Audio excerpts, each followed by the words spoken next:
नमस्कार साथियों, आप सभी का स्वागत है आज की क्लास में। और आज हमने लिया है बहुत ही इम्पोर्टेंट टॉपिक जो कि है कैलेंडर। ठीक है, आपकी सभी परीक्षाओं में से कोई ना कोई जुड़ा सवाल जरूर आपको मिलता है। तो आइए देखते हैं इसके बारे में थोड़ा डिटेल में कि आप इसको कैसे सॉल्व कर सकते हैं परीक्षा में कम से कम समय में। यहाँ पे कुछ बोर्ड पे चीजें लिखी हुई हैं जो आपको एक बार अपने बुक में नोट कर लेनी है और इसको कुछ थोड़ी देर प्रैक्टिस करेंगे आप तो ये आपको दिमाग में याद हो जाएंगी। आपको इसको बार बार लिखने की जरूरत नहीं है। ठीक है, सिंपल लॉजिकल चीजें हैं, इसमें कुछ भी रटने वाला नहीं है।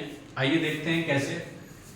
जैसे हम सभी को पता है कि हमारे साल में 365 दिन होते हैं और 52 सप्ताह होते हैं। ठीक है, 365 दिन 52 सप्ताह के बाद एक दिन एक्स्ट्रा बचता है, वो हमारा कहलाता है विषम दिन। उसी को हमने लिखा है सामान्य वर्ष में 365 दिन, उसको अगर हम 7 से डिवाइड करेंगे। क्यों करेंगे?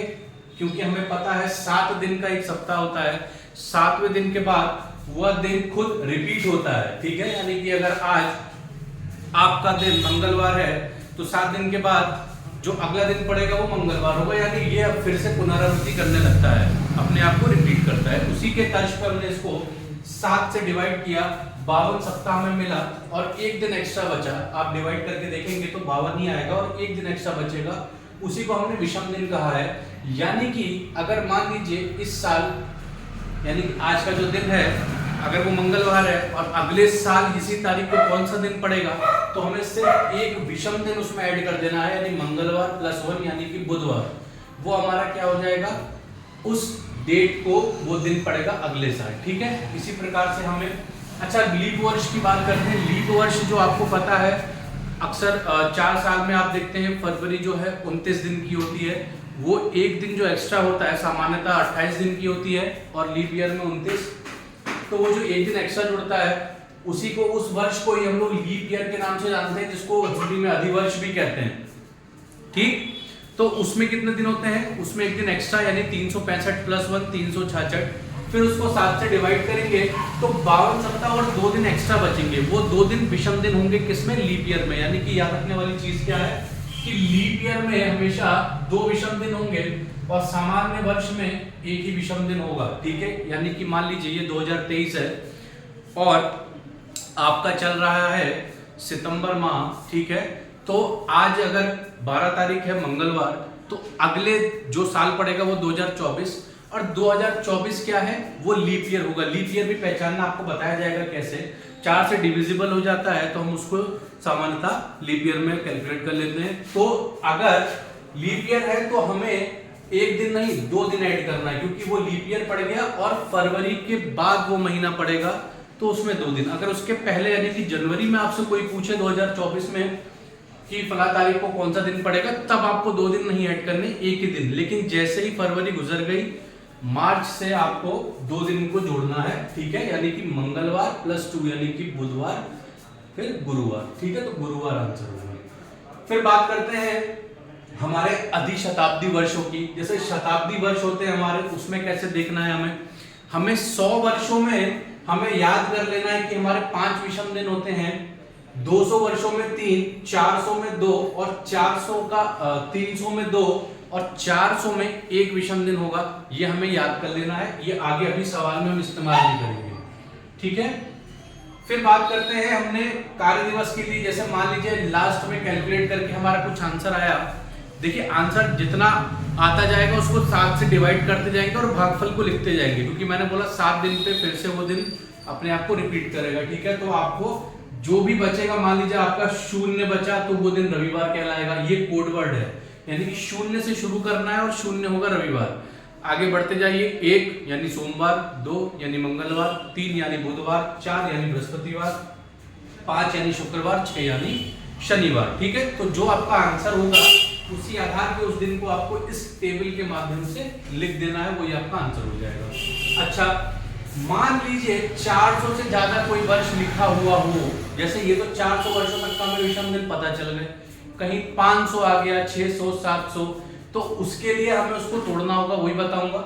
लेकिन कहीं अगर 400 का गुणज कोई आ गया, जैसे 800, 1200, 1600, 2000, जैसे 2000 अभी चल ही रहा है, तो उसमें आपको 0 विषम दिन लिखने, क्योंकि 400 का विषम दिन कितना है, जो हमारा 400 का यहाँ पे आपको लिखना है 1 और ये 0, ठीक है। तो इसको नोट कर लेंगे, 400 का कितना होगा, 0 होगा, ठीक है। तो उस आधार पे इन सब का भी कितना विषम दिन हो जाएगा, 0 हो जाएगा। ये आपको दिमाग में रखना है, ठीक है। यहाँ पे 1 है ये, ठीक है।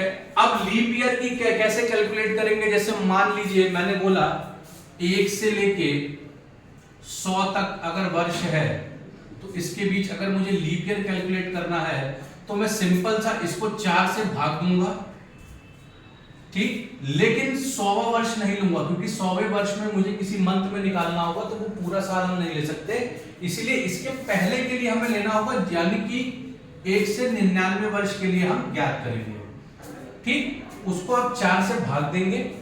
4 से भाग देने के बाद जो वर्ष शेषफल बचेगा वो सामान्य वर्ष होगा, और जो भागफल आएगा वो आपका अधिवर्ष होगा, ठीक है। अभी देखते हैं, इसको सवाल के माध्यम से सीखेंगे, आपको समझ में आएगा, ठीक है। और यहां पर देखिए लिखा भी है, अधिवर्ष की गणना करनी है। 1 से 99 वर्षों में अगर अधिवर्षों की संख्या ज्ञात करने के लिए वर्षों की संख्या को 4 से विभाजित करें और भागफल अधिवर्ष की संख्या होगी। देखते हैं एग्जाम्पल के माध्यम से, आपको एकदम क्लियर कट हो जाएगा। अगर मैं क्वेश्चन लूं 1 जून 2080 को कौन सा दिन होगा,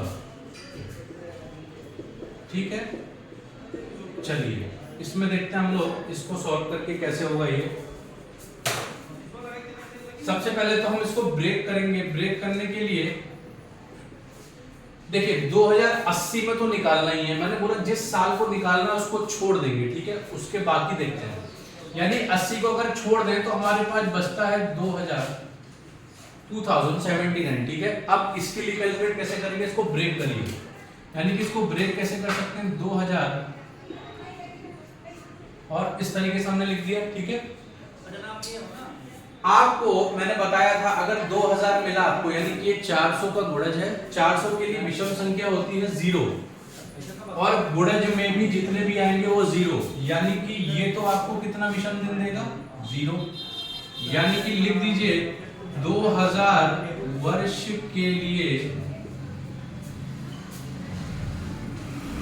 विषम दिन कितना हो जाएंगे, 0। अब हमें सिर्फ इसके लिए कैलकुलेट करना होगा, ठीक है। इसके लिए प्लस ये जो आपकी डेट लिखी है 1 जून, ठीक है। तो देखते हैं 79 को हम कैसे कर सकते हैं। मैंने बोला जो भी आप, अगर सबसे पहले आपको इसमें अधिवर्ष निकालने होंगे, 2000 तक का तो आप निकाल चुके हैं।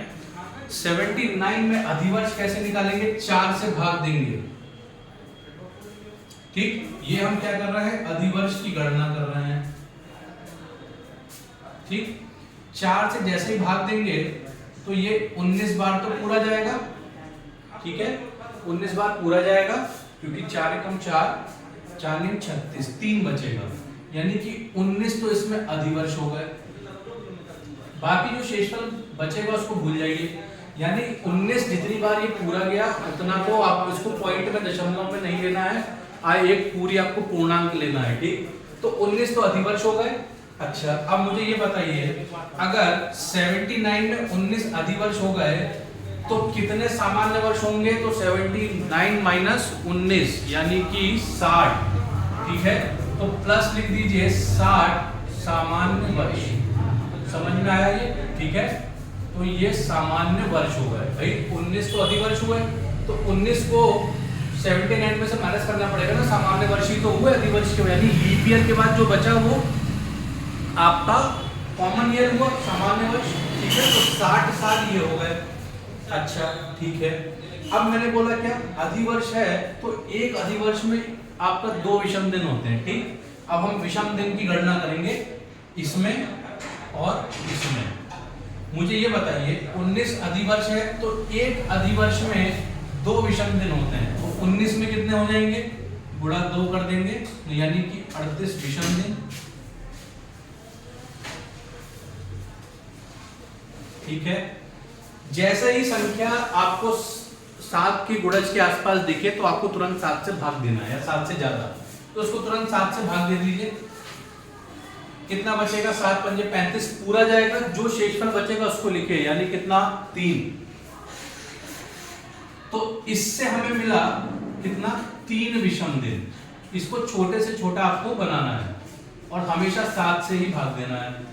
ठीक, सामान्य वर्ष में 60 है तो 60, एक सामान्य वर्ष में 1 विषम दिन, 60 में 60 विषम दिन।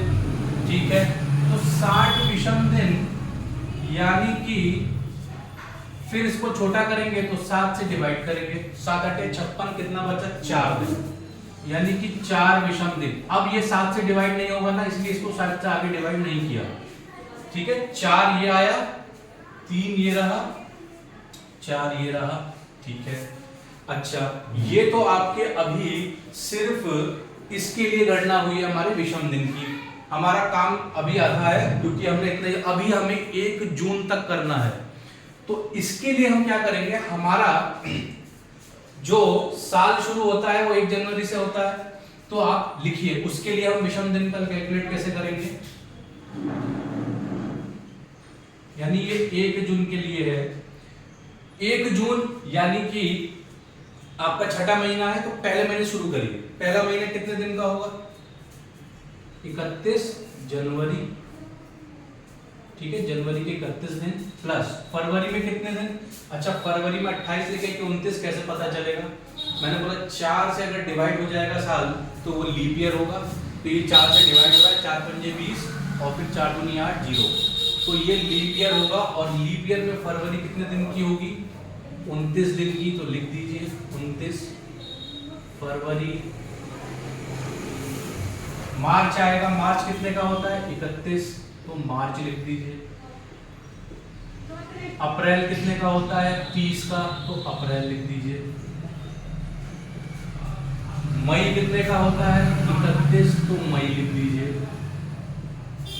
और जून, यानी कि जून में तो 1 तारीख का निकालना ही है आपको, तो 1 दिन ही लिखेंगे। ठीक है, क्योंकि पहली तारीख का चाहिए। अब इन सबको हमें ऐड करना है, ऐड करने के बाद फिर उसको हम छोटा करेंगे, और छोटा करने के लिए मैंने बताया हमेशा 7 से ही डिवाइड करना है। तो देखिए 31 और 29 60, और ये हो गया 91, 121 और 31 152 और 1 153, यानी कि 153। ठीक, इतने हमारे पास दिन है, इसको हम 7 से भाग देंगे, 7 दूनी 14, 1 7 एकम 7, यानी कि 21 बार तो पूरा जाएगा। और इसमें शेषफल कितना बचेगा, शेषफल बचेगा 6, यानी कि ये 6 होंगे आपके विषम दिन 1 जनवरी से लेके 1 जून तक के लिए। ठीक है, 6 विषम दिन। इसको उठाइए, जितने भी विषम दिन है, एक ये है और एक ये है। ठीक है, 2000 के लिए तो 0 आया, 79 के लिए आपने निकाल लिया, 3 और 4 7 आया, और ये 6 सबको जोड़ दीजिए, तो अंत में 1 जून 2080 के लिए अगर हम निकालेंगे तो कितना हो गया, मैंने बोला 3 लिख दीजिए। पहले तो 2000 के लिए कितना आया, 0। 79 के लिए कितना आया, 3 प्लस 4, और 1 जून के लिए कितना, 6। ठीक, जोड़ देंगे, 4 3 7 6 13। फिर ये 7 से अधिकतम है तो उसको फिर 7 से डिवाइड कर देंगे, कितना आएगा, शेषफल 6। 6 क्या है, शेषफल है। और यही हमारा, ये हमें क्या बता रहा है, कोड 6। अब इस टेबल में आइए और देखिए कार्य दिवस 6 के लिए किसके लिए है, तो 6 आपको दिख रहा है शनिवार के लिए, यानी कि इसका आंसर क्या हो जाएगा, शनिवार। ठीक है, इसको आप कई बार प्रैक्टिस करेंगे तो ये सवाल आपको जरूर आएगा। टेबल इसको दिमाग में 1-2 बार लिखेंगे तो आ जाएगी, और आप बहुत कम समय में कर सकते हैं।